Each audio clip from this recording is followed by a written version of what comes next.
Oke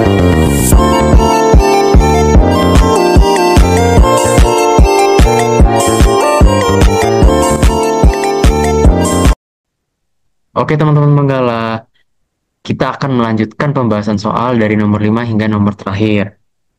Perkenalkan kembali, nama aku Muhammad Arya Novandra dari Prodi Manajemen Keuangan Negara kelas 211. Oke, langsung aja kita simak yuk. Oke, langsung aja kita ke nomor 5. Bagaimana analisis saudara terhadap kasus di atas terhadap asas aksio Paulina? Asas aksio Paulian. Oke, di sini aku ingin menjawab soal nomor 5 ini dengan metode menjawab soal hukum yang sering aku gunakan, yaitu metode IREC, yaitu terdiri dari I, isu atau identifikasi, R, rules atau regulasi, A, analisis disertai argumen, dan C, conclusion atau kesimpulannya. Nah, langsung aja. Jadi, dijelaskan pada kasus di atas bahwa pasangan pengantin A dan B membuat suatu perikatan dalam jaminan fidusia dengan pihak PT Adira Finance. Oke. Dalam kasus tersebut terdapat tindakan itikat buruk, bahkan berpotensi adanya wan prestasi yang dilakukan oleh pengantin A dan B terhadap PT Adira Finance. Dalam keperdataan, dikenal asas aksio Pauliana, yaitu suatu upaya hukum untuk menuntut pembatalan perbuatan-perbuatan debitur yang merugikan krediturnya atau hak yang diberikan oleh undang-undang kepada setiap kreditur untuk menuntut kebatalan dari segala tindakan debitur yang tidak diwajibkan. Jadi singkatnya, asas aksio Pauliana ini mengatur bahwa kreditur itu memiliki hak untuk membatalkan suatu tindakan hukum termasuk perjanjian ini apabila dari awal debitur itu sudah memiliki niat buruk atau tindakannya itu memang akan merugikan kreditur. Nah, jadi di sini undang-undang melindungi hak dari kreditur itu sendiri. Nah, dalam hal ini dapat dikaitkan antara kasus tersebut dengan asas aksio Pauliana, yang mana pihak terlibat yang dimaksud adalah pengantin A dan B sebagai debitur yang memiliki hubungan hukum keperdataan dengan pihak kreditur yang berpotensi melakukan upaya hukum sesuai asas aksio Pauliana, yaitu pihak PT Adira Finance. Terdapat perbuatan hukum yang merugikan, yaitu penjualan mobil A dan B di bawah tangan seharga 25 juta. Dengan keadaan di mana mobil tersebut sedang dijaminkan dengan jaminan fidusia oleh PT Adira Finance. Dalam hal ini, pihak pengantin telah menimbulkan potensi kerugian di mana menjual mobil tersebut dalam keadaan sedang dijaminkan. Ini yang ya, yang diasumsikan tanpa sepengetahuan dari pihak kreditur sehingga dapat dikatakan tindakan hukum yang dilakukan atas itikat buruk dan berpotensi terjadinya wan prestasi. Oke. Atas dasar asas aksio Pauliana, PT Adira Finance dapat menggugat pihak debiturnya untuk membatalkan tindakan hukum berupa penjualan mobil tersebut. Nah, apa yang kita sudah bahas ini masuk ke dalam tahapan I atau isu identifikasi. Ya, lanjut. Selain itu, berdasarkan pasal 20 UU Jaminan Fidusia tetap mengikuti benda yang menjadi objek jaminan fidusia dalam tangan siapapun benda tersebut berada, kecuali pengalihan atas benda persediaan yang menjadi objek jaminan fidusia. Nah, dalam hal ini, pihak ketiga yang merupakan pembeli dari mobil pasangan A dan B dapat dirugikan juga apabila pasangan A dan B cedera janji atau prestasi. Pihak PT Adira Finance tetap dapat melakukan eksekusi terhadap mobil yang telah dibeli oleh pihak ketiga atau si pembeli. Jadi, maksud dari pasal 20 ini tadi dijelaskan bahwa jaminan fidusia itu tetap mengikat pada objek yang dijaminkan. Sehingga apabila cedera janji dari pasangan A dan B, maka mobil itu bisa ditarik sama PT Adira Finance dan itu merugikan pihak si pembeli. Kemudian kita apa yang sudah kita bahas tadi itu ada di bagian rules atau regulasi di mana kita memaparkan dasar hukum berupa pasal 20 UU Jaminan Fidusia. Kemudian dilanjutkan dengan tahap analisis disertai argumen. Nah, ini bisa saja langsung kita masukin argumen kita ya. Menurut saya, apabila dikaitkan dengan aksio Pauliana, PT Adler Finance dapat mengajukan gugatan pembatalan transaksi tersebut untuk melindungi haknya sebagai kreditur berdasarkan asas aksio Pauliana. Selain itu, pengantin A dan B sebaiknya mengomunikasikan kondisi mereka kepada pihak ketiga tersebut karena adanya cacat kendak. Nah, ini cacat kendak yang berpotensi menyebabkan kerugian. Dengan begitu, pembeli dapat melihat kondisi yang ada dan bisa saja mengajukan gugatan tindakan hukum tersebut atas dasar one prestasi. Oke. Maka dari itu, dalam kasus ini, asas aksio Poliana dapat memberikan perlindungan pada kreditur yang terlibat dalam kasus tersebut dan alternatif kepada debitur untuk memikirkan solusi yang lebih baik ke depannya apabila gugatan akan asas tersebut dikabulkan oleh hakim. Pihak debitur dapat lebih hati-hati lagi ke depannya untuk melakukan tindakan hukum yang tidak berpotensi memberikan kerugian dan dapat perbaiki situasi finansialnya akan hukumnya dengan pihak lainnya. Apa yang aku bahas di bagian terakhir ini merupakan bagian dari conclusion atau kesimpulan. Jadi ini juga digunakan untuk menjawab soal soal hukum itu. Oke, kita lanjut aja ke soal berikutnya yaitu soal nomor 6. Jelaskan ada hubungan sebab akibat antara perbuatan dan kerugian menggunakan teori conditio sine qua non menurut Van Bury, teori adequate foreseeing menurut Von Kris, dan teori Kenning Naar Redlich menurut Koster dalam kasus di atas. Terdapat tiga teori pertanggungjawaban perdata yang memiliki unsur-unsur hubungan kausal. Jadi ketiga hubungan sebab akibat itu disebut hubungan kausal ya antara perbuatan dan kerugian yang ditimbulkan. Yang pertama ada teori conditio sine qua non, miripnya Van Bury. Jadi menjelaskan bahwa seseorang yang melakukan perbuatan melawan hukum akan selalu dianggap bertanggung jawab. Dianggap bertanggung jawab jika perbuatannya merupakan syarat yang tidak dapat dihilangkan dalam terjadinya suatu akibat. Syarat yang tidak dapat dihilangkan. Jadi teori ini merunut segala kejadian yang berhubungan dengan penyebab terjadinya suatu akibat dapat dijadikan dasar tuntutan. Nah, jadi maksud dari teori kondisi sine qua non ini milik Van Bury bahwa semua sebab itu dianggap sebagai syarat terjadinya suatu akibat atau kerugian. Jadi pihak-pihak yang menimbulkan suatu sebab, menyebabkan suatu akibat itu dapat dijadikan tergugat. Perlu kita ketahui bahwasanya teori kondisi sine qua non ini juga ada di hukum pidana, di teori hubungan kausal juga. Namun kalau di perdata, kalau di pidana, teori kondisi sine qua non ini sudah tidak direkomendasikan untuk digunakan oleh para hakim untuk memutus suatu perkara. Kenapa? Karena itu terlalu ekstrim dalam menentukan pihak-pihak yang terlibat, yang mana sebab yang menjadi syarat yang tidak dapat dihilangkan itu bisa menjadi dasar tuntutan bagi pihak-pihaknya. Nah, kemudian ada teori adequate Verorzacki oleh Von Kris.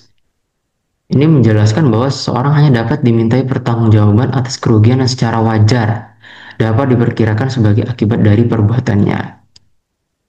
Jadi, hubungan sebab akibat dianggap ada bila penyebab suatu akibat tersebut dapat diperkirakan nih, dapat diperkirakan. Berdasarkan pengalaman umum yang dapat dikirakan manusia dan dapat diperhitungkan secara layak. Apabila suatu penyebabnya tidak dapat diperkirakan atau terjadi secara tiba-tiba, tindakan yang menjadi sebab tersebut tidak dapat digugat menimbulkan kerugian dari akibat yang ditimbulkan. Kemudian ada teorekening Naar Redlich oleh Mr. J. Van Schelen. Teori ini menegaskan bahwa seseorang yang melakukan perbuatan melawan hukum bertanggung jawab berdasarkan prinsip kepatutan. Nah, maksud dari teori ini adalah menggunakan konsep proximate cause. Konsep proximate cause yaitu sebab yang paling dekat. Dari banyak kejadian yang ada diambil sebab yang paling dekat atau potensi paling besar memberikan akibat kerugian. Nah, kita uraikan kembali sesuai dengan kasus di atas. Dari segi teori kondisi sine qua non menjelaskan bahwa seorang yang melakukan perbuatan melawan hukum akan selalu dianggap bertanggung jawab jika perbuatannya merupakan syarat yang tidak dapat dihilangkan dalam terjadinya suatu akibat. Teori ini merunut segala kejadian yang berhubungan dengan penyebab terjadinya suatu akibat yang dapat dijadikan dasar tuntutan. Nah, dalam kasus ini ketidakhadiran CV Selamat catering merupakan suatu penyebab terjadinya akibat kerugian yang dialami pasangan A dan B karena tanpa adanya ketidakhadiran catering tidak akan timbul kebutuhan membeli konsumsi nasi padang untuk tamu. Selain itu, rentetan masalah berikutnya menjadi akibat dari ketidakhadiran CV Selamat catering yang merugikan pasangan A dan B. Kerugian ini tidak akan terjadi jika CV Selamat catering tidak cedera janji. Dengan begitu, sebab-sebab yang ada itu utama yang paling akarnya adalah CV Selamat catering yang bisa menyebabkan banyaknya rentetan rentetan kejadian yang ada. Oke. Kemudian dari segi teori adequate versaking menjelaskan bahwa seorang hanya dapat diminta pertanggung atas kerugian yang secara wajar. Kerugiannya secara wajar. Kerugian secara wajar dapat diperkirakan sebagai akibat dari perbuatannya. Hubungan sebab akibat dianggap ada bila penyebab suatu akibat tersebut dapat diperkirakan. Berdasarkan pengalaman manusia dan dapat diperhitungkan secara layak. Dalam kasus ini, prestasi pihak catering tidak hadir menyediakan konsumsi adalah perbuatan yang akibat kerugiannya wajar dapat diperkirakan. Pasangan A dan B harus mengeluarkan biaya tambahan untuk membeli konsumsi lain bagi tamu undangan. Selain itu, pasangan A dan B yang sejak awal memesan layanan perkawinan dengan kondisi finansial terbatas menimbulkan akibat yang dapat diperkirakan wajar, yaitu potensi gagal bayar sisa biaya gedung dan dekorasi. Namun fokus teori ini adalah menilai apakah akibat tersebut wajar diperkirakan oleh pelaku perbuatan, bukan kepada siapa dapat digugat. Menjual mobil yang dijaminkan secara fidusi oleh PT Adira merupakan perbuatan yang akibat kerugiannya juga dapat diperkirakan wajar, yaitu PT Adira dirugikan karena hak jaminannya dialihkan tanpa izin. Terakhir, ditinjau dari teori rekening Naar Redeli Head yang menegaskan bahwa seseorang yang melakukan perbuatan melawan hukum bertanggung jawab berdasarkan prinsip kepatutan dengan konsep proximate cause, sebab terdekat. Nah, dalam kasus ini, perbuatan pihak catering yang tidak memenuhi kewajiban adalah sebab paling dekat. Sebab paling dekat dari kerugian konsumsi yang dialami A dan B. Selain itu, terkait penjualan mobil yang dijaminkan fidusia, perbuatan A dan B menjual mobil tersebut adalah sebab terdekat juga. Sebab terdekat atas kerugian PT Adira selaku pemegang hak fidusia. Nah, kemudian aku mau pertegas lagi nih terkait teori kondisi sine qua non tadi. Kalau teori kondisi sine qua non itu paling berbeda dari yang lainnya, yang mana sebabnya itu dilihat dari satu garis lain, kan? Makanya kalau misalnya dilihat dari kasus lain, seperti misalnya ada seseorang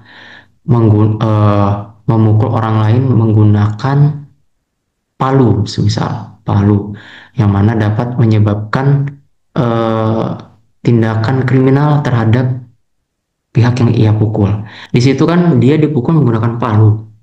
Palu itu dibuat oleh seorang ya dari apa yang ahli di bidangnya lah.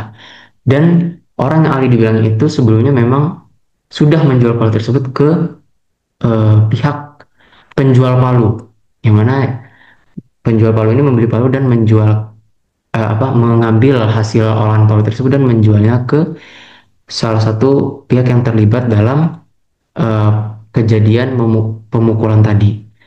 Nah, yang mana di situ kita bisa ambil orang-orang yang dapat digugat, si pembuat palu, penjual palu, dan yang memukul palu.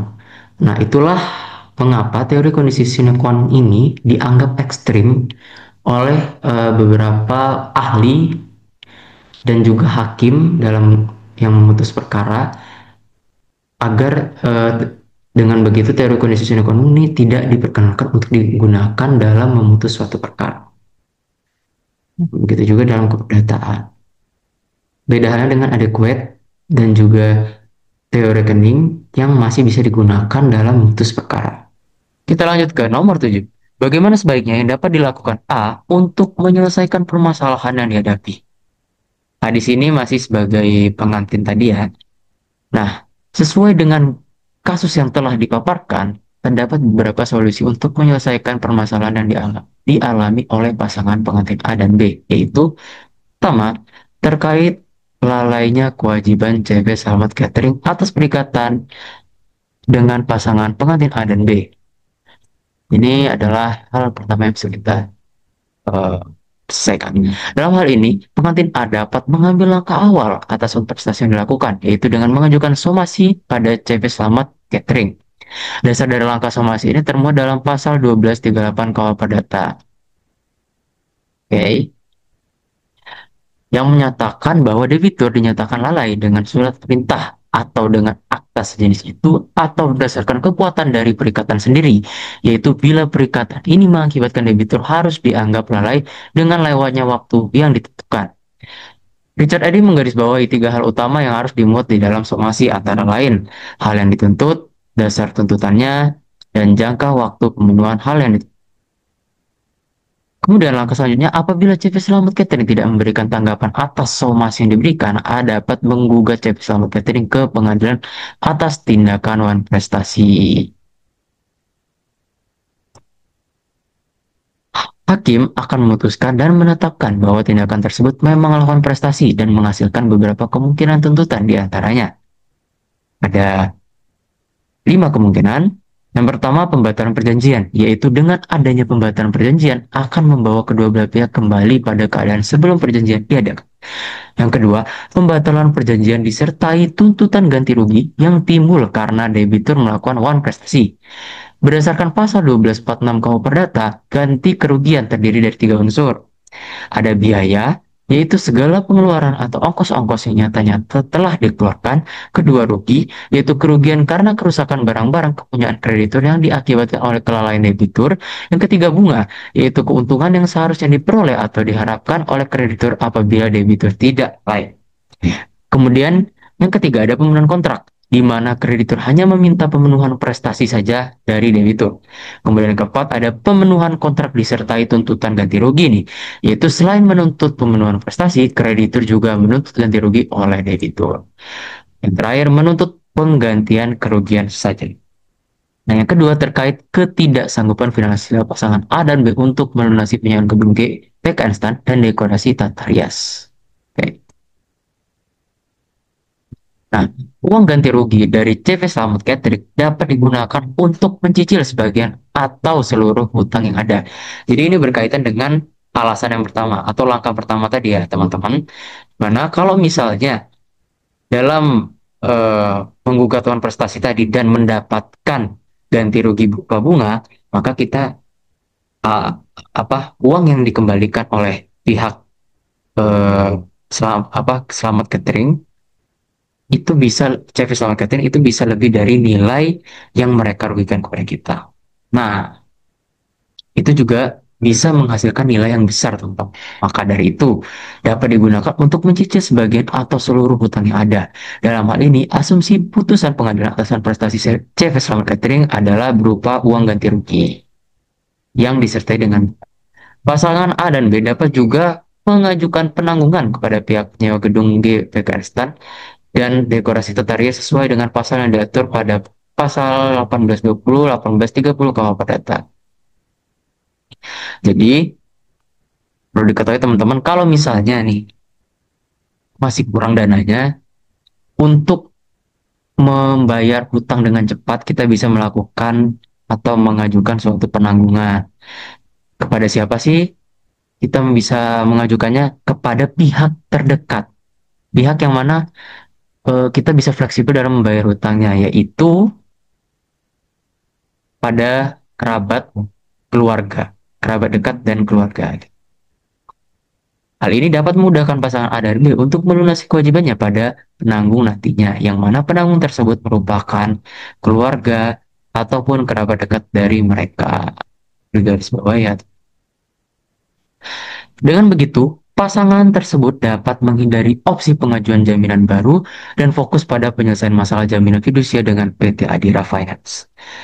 Ketiga, terkait penjualan mobil yang merupakan barang jaminan fidusia dengan PT Adira Finance, pasangan A dan B harus membatalkan penjualan yang dilakukan atas asas aksio Pauliana. Nah, sudah kita bahas di soal sebelumnya. Asumsi yang dapat diberikan adalah penjual mobil tersebut dijual atas dasar itikat buruk karena telah mengetahui bahwa mobil telah dijaminkan dan terjadi wan prestasi pada PT Adira Finance.